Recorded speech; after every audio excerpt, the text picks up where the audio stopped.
And so Timbuktu was a major intellectual center, known for its libraries and its books and its texts. It still has many of libraries today, so it's still known for that.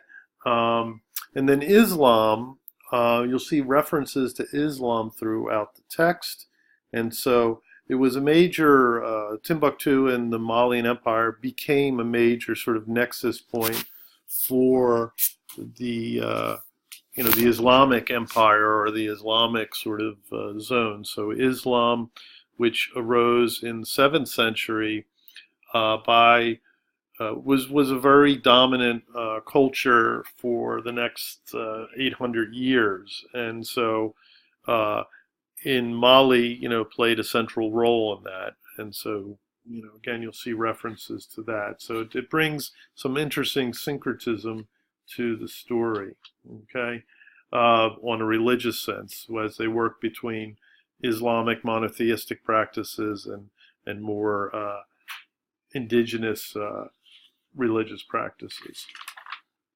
The griot, a few thoughts on the griot. So in contrast to Gilgamesh and the Iliad, this is a living epic transmitted via a live performing storytell. The griot is a genealogist, not a historian. So we're used to history. We're used to history and textual history and historians and uh, evidence-based research and all that kind of jazz. So the griot is not operating that way. He is a traditional and hereditary performer. So griotic activity is passed down in the family, uh, and so it is a family inheritance that people follow.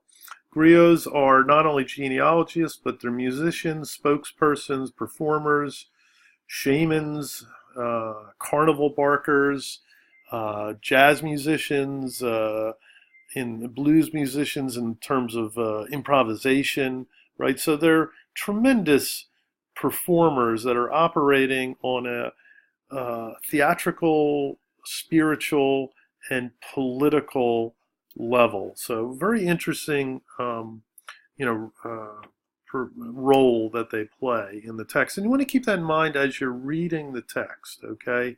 Um, so you want to try to bring that out from the text. You can go to YouTube and watch performances of griots. Uh, so that's another thing that you could do to get a sense of how they operate.